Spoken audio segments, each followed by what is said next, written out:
अक्सर विद्वानों के मुख से एक बात सुनी जाती है कि भक्ति करो ताकि मुक्ति की प्राप्ति हो। लेकिन जरा सोचिए, कितनी अद्भुत सी बात है कि मनुष्य को एक बार मुक्त करने के बाद भगवान स्वयं भी उससे मुक्त हो जाते हैं। परंतु भक्ति प्रदान करने के बाद भगवान स्वयं भी उस भक्त के बंधन में आ जाते हैं। हरे कृष्णा। आज की कथा में आप सभी भक्तों का हार्दिक स्वागत है। भगवान श्री कृष्ण और श्रीमती राधा रानी की कृपा सदैव आप और आपके समस्त परिवार पर बनी रहे। 24 दिसंबर 2024 आज है मंगलवार का दिन और आज आप सुनेंगे पौष मास की कथा का 9वां अध्याय। इससे पहले के सभी अध्याय सुनने के लिए, वीडियो को लाइक करने के लिए और बहुत ही प्यारे प्यारे कमेंट्स करने के लिए आप सभी भक्तों का दिल से बहुत बहुत आभार। जिस प्रकार से भगवान शिव का नाम भोलेनाथ है, उसी प्रकार से उनके भक्त भी बड़े भोले होते हैं, बड़े सच्चे होते हैं, या यूं कह सकते हैं कि भगवान शिव को वही भक्त प्यारे होते हैं जो भोले भाले होते हैं, मासूम होते हैं और सच्चे होते हैं। ऐसी ही एक सच्ची कथा है शंकर नाम के एक अनाथ लड़के की। शंकर एक अनाथ लड़का था। उसको जंगल में रहने वाले शिकारियों के एक गिरोह ने पाला था। उसके पास कोई औपचारिक शिक्षा भी नहीं थी। वह केवल एक ही चीज जानता था कि उसे जीवित कैसे रहना है, शिकार करना और उनको मारना तथा जंगल के फलों को खाना और नदी के पानी को पीकर अपने आप को जीवित रखना, बस इतना ही जानता था। अब एक दिन क्या हुआ कि वह अपना रास्ता भटक गया और उसने देखा कि कुछ लोग नदी के किनारे पर बने हुए एक पत्थर की आकृति के चारों ओर जोर जोर से चिल्ला रहे हैं। कुछ लोग उस पर फूल, फल और नारियल चढ़ा रहे हैं। अब पहले तो उसने सोचा कि यह कोई मकान होगा जिसमें लोग रहते होंगे, लेकिन नहीं, यह एक प्राचीन मंदिर था। परंतु शंकर ने इस मंदिर को पहले कभी नहीं देखा था, पर इसके बारे में जानने के लिए वह काफी उत्सुक था। उसने तब तक इंतजार किया जब तक कि लगभग सभी लोग उस मंदिर से चले नहीं गए। अंत में उसने एक युवा लड़के को पत्थर की इमारत से बाहर आते हुए देखा और उससे बात करने का फैसला किया। फिर शंकर ने उससे अपने मन में आए हुए जो सवाल थे वो पूछे। उसका पहला प्रश्न था कि इस इमारत को क्या कहा जाता है, लोग अपने साथ क्या लाते हैं, फिर इन चीजों को अंदर वाली इमारत में क्यों छोड़कर वापस चले जाते हैं। चीजों को साथ लाना और उन्हें अंदर छोड़कर वापस चले जाने पर वह लड़का शंकर की अज्ञानता और मासूमियत पर बहुत ही हैरान था और उसके सवालों से चकित भी था। पर वह यह नहीं जानता था कि वह पास के जंगल में रहता है और शिकार करके अपना जीवन यापन करता है। लेकिन फिर भी उसने उसके कई सवालों के जवाब देने की पूरी कोशिश की। उसने शंकर को बताया कि यह भगवान शिव का मंदिर है। लोग यहाँ उन्हें फल और फूल चढ़ाने आते हैं। वे शिव भगवान से जो चाहते हैं वह मांगते हैं और भगवान शिव उन सभी की प्रार्थनाओं को सुनते हैं। ये सुनकर शंकर तुरंत मंदिर जाना चाहता था। लड़के ने उसे अंदर जाने का रास्ता दिखाया और शिवलिंग के बारे में बताया। शंकर ने मासूमियत से लड़के से पूछा कि यह शिवलिंग क्या चीज है और हमें क्या देता है। तब लड़के ने उसे बताया कि ये भगवान शिव हैं, इनसे हम जो भी मांगते हैं वो सब हमें दे देता है। हम सब ऐसा मानते हैं। इसके बाद उस लड़के ने कहा कि अब अंधेरा हो रहा है, अब मुझे घर जाना होगा, और वह शंकर को वहीं अकेला छोड़कर चला गया। शंकर ने झिझकते हुए मंदिर में प्रवेश किया। वह एक कोने में बैठ गया और सोचा कि एक पत्थर किसी को वो चीज कैसे दे सकता है जो कि वो चाहते हैं। इसलिए उसने उसका परीक्षण करने का सोचा और उसने पत्थर की प्रतिमा से कहा कि हे शिव, कृपया मुझे पर्याप्त शिकार करने दें ताकि मैं भूखा न रहूं। मेरे पास आपको चढ़ाने के लिए कोई फल या फूल नहीं है, लेकिन यदि आप मुझे शिकार देते हैं तो मैं उसे आपके साथ साझा करूंगा। मैं वादा करता हूँ कि मैं आपको धोखा नहीं दूंगा। इस प्रकार से उसने घोषणा की। अब अगली सुबह शंकर शिकार करने गया। उसने पूरे दिन शिकार की तलाश की, लेकिन उसे कोई शिकार नहीं मिला। वह भूख से तिलमिला रहा था। वह काफी निराश हो गया था क्योंकि उसे कोई शिकार नहीं मिला था। दोपहर हो चुकी थी। अब उसे लगने लगा कि मंदिर के लड़के ने उससे झूठ बोला था। फिर भी उसने शिकार जारी रखा। अब जैसे ही शाम हुई, उसने 2 खरगोशों को अपने बिल में से आते देखा। शंकर ने उन खरगोशों को मार डाला। अब क्योंकि उसने भगवान शिव से वादा किया था कि उसे जो भी शिकार मिलेगा उसमें से वो भगवान शिव को साझा करेगा, तो अपने वादे के मुताबिक वह मरे हुए खरगोशों में से एक के साथ मंदिर गया। अब देर हो चुकी थी और मंदिर सुनसान था। शंकर ने मंदिर में प्रवेश किया और जोर से कहा, कृपया आओ और अपना हिस्सा ले लो प्रभु, आपके लिए मैं लेकर आया हूँ। भगवान से ऐसा बोलकर वह वहीं बैठ गया और अंधेरा होने तक प्रतीक्षा करने लगा, लेकिन भगवान प्रकट नहीं हुए। शंकर को भूख लगी थी और नींद भी आ रही थी। जब भगवान प्रकट नहीं हुए तो खरगोश को उसने मंदिर में ही छोड़ा और वहां से वापस वो जंगल आ गया। अगली सुबह जब लोग मंदिर में पहुंचे तो उन्हें शिवलिंग के सामने मरा हुआ खरगोश मिला। भक्त बहुत परेशान थे। ये यहाँ कौन लाया है? उसने हमारे मंदिर को अपवित्र करने की हिम्मत कैसे की? अब उन लोगों ने खरगोश को बाहर फेंक दिया। अगले दिन शंकर अपनी भूख मिटाने के लिए जंगल में शिकार करने गया, लेकिन इस बार उसकी किस्मत अच्छी नहीं थी और उसे शिकार भी नहीं मिला। उसने सोचा, आज रात को मंदिर जाना चाहिए और शिव से पूछना चाहिए कि उनको खरगोश का भोजन कैसा लगा। शंकर भगवान शिव से पूछने के लिए मंदिर गया और जब वो मंदिर पहुंचा तो उसके आश्चर्य का कोई ठिकाना ही नहीं रहा। उस रात मंदिर में लोगों की काफी भीड़ थी। शिवरात्रि की रात थी, लेकिन अबोध शिकारी लड़के को इस बारे में कुछ भी पता नहीं था। शंकर ने चारों ओर देखा और उस युवा लड़के को देखा जिसने उसको मंदिर के अंदर शिव से प्रार्थना करने के लिए कहा था। अब क्योंकि उसे इतने सारे लोगों के आसपास रहने की आदत नहीं थी, उसने वहीं रुकने का फैसला किया और पास के एक बेल के पेड़ पर चढ़ गया। अब वहां पेड़ पर उसे काफी समय बिताना पड़ा और समय बिताने के लिए उसने पेड़ से पत्ते तोड़कर जमीन पर फेंकना शुरू कर दिया। उसे अज्ञात पेड़ के नीचे एक छोटा सा शिवलिंग था जिसकी पूजा लंबे समय से की ही नहीं गई थी। शंकर के द्वारा फेंके गए बेल के पत्ते उसी शिवलिंग पर गिर रहे थे। शंकर भजनों से मंत्रमुग्ध हो गया था और धीरे धीरे साथ साथ गाना और पंचाक्षरी मंत्र का जाप करना भी शुरू कर दिया था। रात भोर में बदल गई और सभी भक्त मंदिर से चले गए। शंकर पेड़ से उतरा और मंदिर में प्रवेश किया। अब उसने देखा कि शिवलिंग की आंखों पर लाल निशान थे। वे निशान कुमकुम से थे जो लोगों ने चढ़ाए थे, लेकिन शंकर को यकीन था कि शिव को उनकी आंखों में परेशानी हो रही है। अब उसके अनुसार भगवान शिव काफी कष्ट में थे क्योंकि उनकी आंखों में कुछ कष्ट हो रहा था। उसने भी वो दुख महसूस किया। उसके मन में भगवान शिव के लिए काफी दुख हुआ। अब शंकर भगवान शिव की मदद करना चाहता था। उसने सोचा कि भगवान शिव यहाँ जंगल में अकेले रहते हैं और बीमार होने पर उनकी देखभाल करने वाला भी कोई नहीं है। जब तक भक्त उनसे मिलने नहीं आते तब तक उन्हें भोजन भी नहीं मिलता है। और फिर शंकर ने एक रात पहले भक्तों को शिवलिंग पर जल चढ़ाते हुए भी देखा था मिलता है। और फिर शंकर ने एक रात पहले भक्तों को शिवलिंग पर जल चढ़ाते हुए भी देखा था।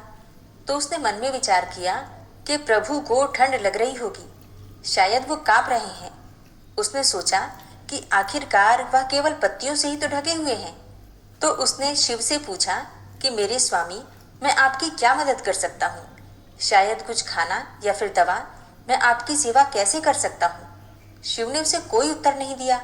अब शंकर ने सोचा कि भगवान वास्तव में बहुत बीमार हैं, क्योंकि अब तो वो उत्तर देने में भी असमर्थ हैं। अब तो वो तुरंत ही जंगल में गया और कुछ औषधीय जड़ी बूटियों को लेकर आया और लाल निशान पर उनका लेप लगाया, लेकिन कुछ नहीं हुआ। उसने कहा, लगता है कि ये अंधे हो गए हैं। मुझे प्रभु को अपनी एक आंख दे देनी चाहिए ताकि वह ठीक हो जाएं। यह निश्चित रूप से उन्हें खुश कर देगा। अब उसका दिल पवित्र था। उसने वहां शिव के हाथ में रखे हुए त्रिशूल को उठाया और त्रिशूल को अपनी दाहिनी आंख की ओर ले गया और अपनी आंख को निकालने का प्रयत्न किया। शंकर अनपढ़ था। उसे मंत्रों या पूजा के उचित तरीकों का कोई ज्ञान नहीं था, लेकिन उसकी भक्ति की कोई सीमा नहीं थी। जैसे ही वह अपनी आंख निकालने वाला था, भगवान शिव अपनी पत्नी पार्वती के साथ प्रकट हो गए।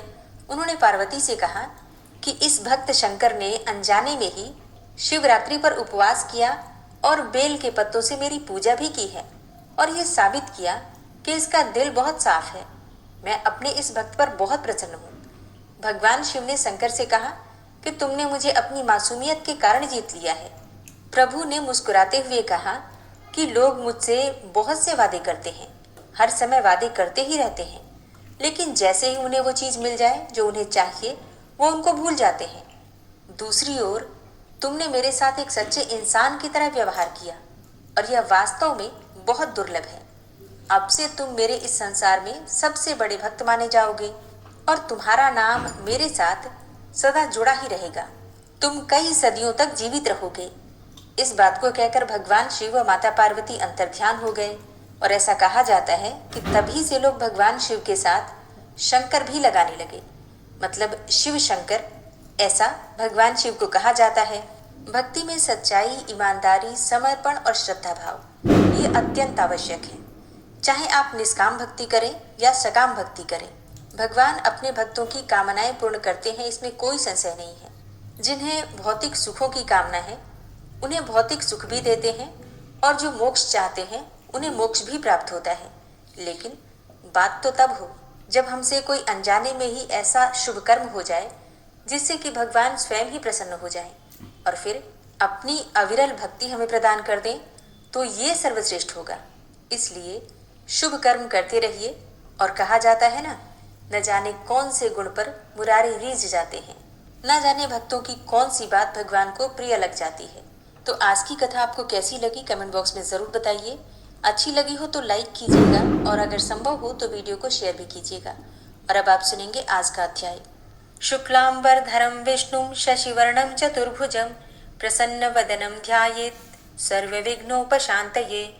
अर्थात जिन्होंने श्वेत वस्त्र धारण कर रखा है और जिनका चंद्रमा के समान गौर वर्ण है, 4 भुजाएं हैं और मुख पर प्रसन्नता छा रही है, ऐसे भगवान विष्णु का सभी विघ्नों की शांति के लिए ध्यान करना चाहिए। नैमिषारण्य तीर्थ में शौनक आदि ऋषि अष्टांग योग के साधन में तत्पर होकर एकमात्र ब्रह्म ज्ञान के साधन में संलग्न थे। वे सभी महात्मा संसार बंधन से मुक्ति चाहने वाले थे। उनमें ममता का सर्वथा अभाव था। वे ब्रह्मवादी, धर्मज्ञ, किसी के दोष न देखने वाले, सत्यव्रती, इंद्रिय संयमी, क्रोध को जीतने वाले तथा सब प्राणियों के प्रति दया रखने वाले थे। शौनक आदि महर्षि इस परम पवित्र मोक्षदायक नैमिषारण्य में अतिशय भक्ति के साथ सनातन देव भगवान विष्णु की पूजा करते हुए तपस्या में लगे रहते थे। एक समय उन महात्माओं ने उत्तम सत्संग का आयोजन किया। उसमें वे परम पुण्यमयी पापनाशक कथाएं कहते और मुक्ति के उपाय पर परस्पर प्रश्नोत्तर किया करते थे। उसी अवसर पर वहां व्यास जी के शिष्य महाविद्वान पौराणिकों में श्रेष्ठ मुनिवर सूत जी आए। उन्हें देखकर शौनक आदि महर्षियों ने अर्घ्य आदि के द्वारा उनका पूजन किया। जब वे सुखपूर्वक उत्तम आसन पर बैठ गए तब महर्षियों ने उनसे पूछा, हे सूत जी, जीवों की संसार सागर से किस प्रकार मुक्ति होती है? भगवान शिव तथा विष्णु में मनुष्यों की भक्ति कैसे होती है? ये तथा अन्य सब बातें भी आप कृपा करके हमें बताइए। तब सूत जी ने पहले अपने गुरु व्यास देव जी को प्रणाम करके इस प्रकार कहना आरंभ किया, हे ब्राह्मणों, श्री रामचंद्र जी के द्वारा बंधाए हुए सेतु से जो परम पवित्र हो गया है वह रामेश्वर नामक क्षेत्र सब तीर्थों में उत्तम है। उसके दर्शन मात्र से संसार सागर से मुक्ति हो जाती है। भगवान विष्णु और शिव में भक्ति तथा पुण्य की वृद्धि होती है। सेतु का दर्शन करने पर मनुष्य सब यज्ञों का कर्ता माना गया। में स्नान और सब प्रकार की तपस्या का अनुष्ठान कर लिया। सेतु में स्नान करने वाला पुरुष विष्णु धाम में जाकर वहीं मुक्त हो जाता है। सेतु, रामेश्वर लिंग और गंधमादन पर्वत का चिंतन करने वाला मनुष्य सब पापों से मुक्त हो जाता है। हे द्विजवरों, जो सेतु की बालुकाओं में शयन करता है और उसकी धूल से वेष्टित होता है, उसके शरीर में बालू के जितने कण सटते हैं उतनी ब्रह्म हत्याओं का नाश हो जाता है। सेतु के मध्यवर्ती प्रदेश की वायु जिसके संपूर्ण शरीर को स्पर्श करती है, उसके 10,000 सुरापान का पाप तत्काल नष्ट हो जाता है। पुत्र और पौत्रों के द्वारा जिसकी हड्डी सेतु में डाली गई है, उसका 10,000 बार की हुई सुवर्ण की चोरी का पाप भी उसी तकियों के संसर्ग से प्राप्त हुआ दोष तत्क्षण नष्ट हो जाता है। मार्ग को नष्ट करने वाला, केवल अपने लिए भोजन बनाने वाला, सन्यासियों और ब्राह्मणों की निंदा करने वाला, चांडाल का अन्न खाने वाला और वेद बेचने वाला, ये 5 ब्रह्म हत्यारे कहे गए हैं। जो ब्राह्मणों को बुलाकर ये आशा देता है कि तुम्हें धन आदि दूंगा और फिर ये कह देता है कि मेरे पास नहीं है, वह भी ब्रह्म हत्यारा कहा जाता है। जो जिससे धर्म का उपदेश ग्रहण करता है वह उसी से द्वेष करे या उसकी अवहेलना करे, वह भी ब्रह्म हत्यारा कहा गया है। जो पानी पीने के लिए जलाशय की ओर जाती हुई गौओं के समूह को रोक देता है, उसको भी ब्रह्मघाती ही कहा गया है। सेतु तीर्थ में आकर वे सभी अपनी पाप राशि से मुक्त हो जाते हैं। ब्रह्म हत्यारों के समान जो दूसरे पापी हैं, वे भी सेतु तीर्थ में आकर अपने पापों से छुटकारा पा जाते हैं। जो उपासना का परित्याग करता, देवता का अन्न खाता, शराब पीता, शराब पीने वाली स्त्री से संसर्ग रखता, वैश्या का अन्न खाता और किसी समुदाय अथवा संस्था का अन्न भोजन करता है, तथा जो पतित का अर्थात नीच व्यक्ति का अन्न खाने में तत्पर रहता है, ये सभी सुरापी अर्थात शराब पीने वाले कहे गए हैं।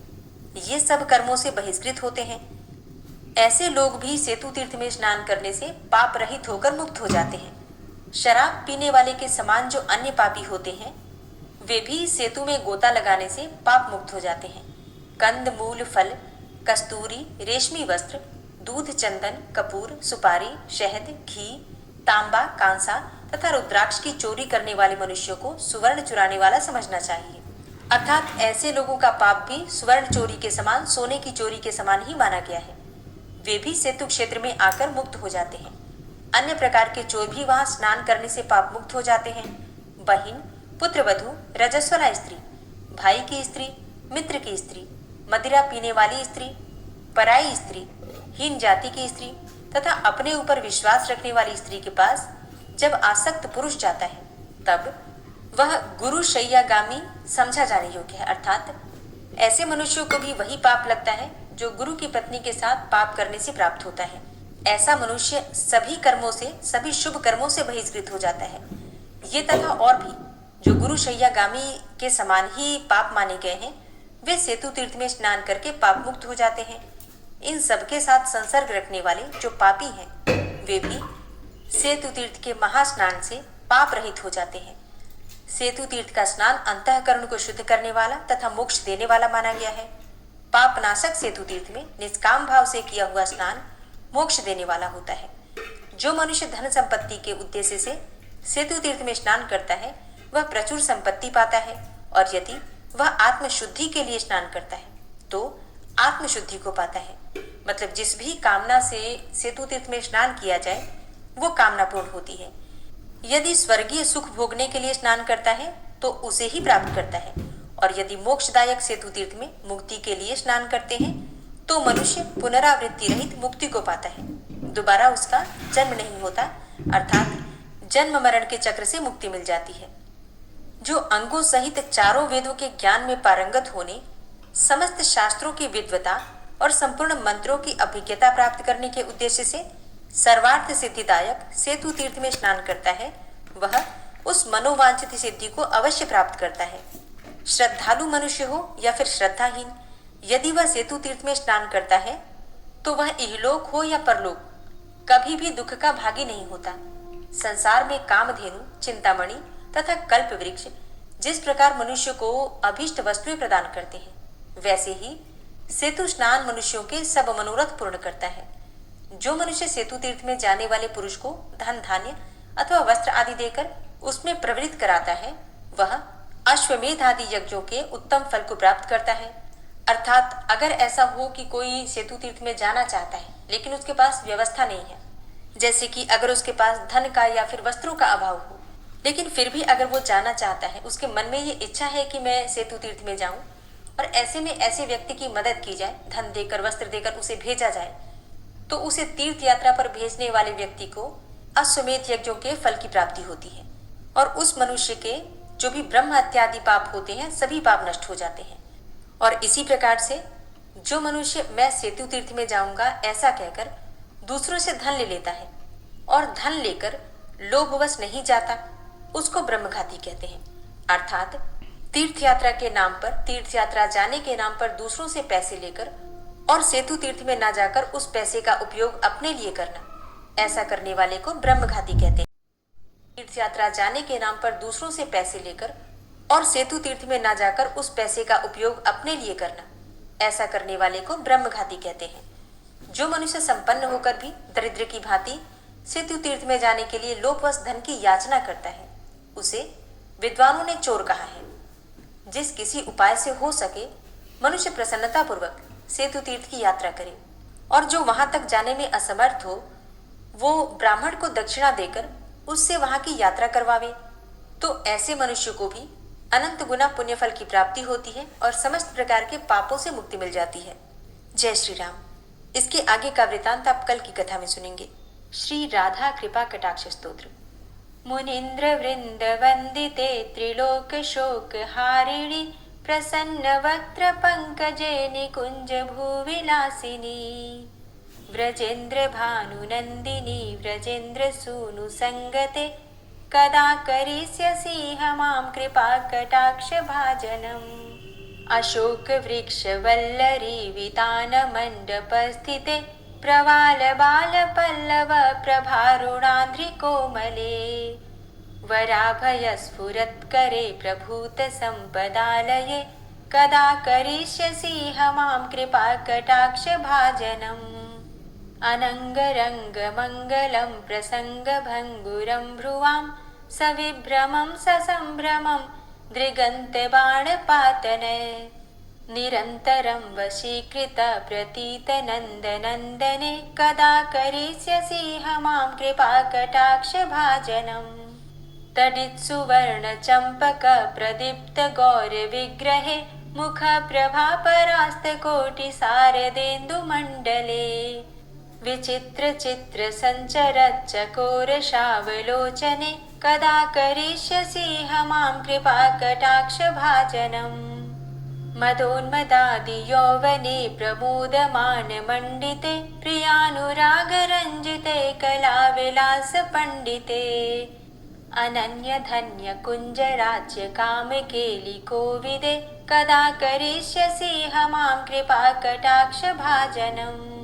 अशेष हाव भाव धीर हीर हार भूषिते प्रभूत शात कुंभ कुंभ कुंभि कुंभ सुस्तनि प्रशस्त मंद हास्य चूर्ण पूर्ण सौख्य सागरे कदा करिष्यसि हमां कृपा कटाक्ष भाजनम्।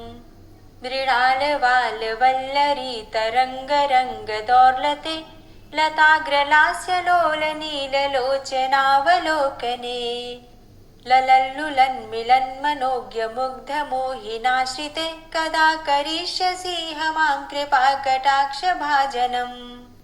सुवर्ण मल्लिकाञ्चित त्रिरेख कम्बुकण्ठगे त्रिसूत्र मङ्गली गुण त्रिरत्न दीप्ति दीधिते सलोल नील कुन्तल प्रसून गुच्छ गुम्फिते कदा करिष्यसि हमां कृपा कटाक्ष भाजनम्। नितंब बिंब लंबमान पुष्प मेखला गुणे प्रशस्त रत्न किंकिणी कलाप मध्य मंजुले करींद्र शुंड दंडिकावरोह शोभ गोरुके कदा करिष्यसि हमां कृपा कटाक्ष भाजनम्। अनेक मंत्रनाद मंजुनूपुरारवस्खलत् समाज राजहंस वंश निक्वडाति गौरवे विलोल हेम वल्लरी विडम्बि चारु चंक्रमे कदा करिष्यसि हमां कृपा कटाक्ष भाजनम्।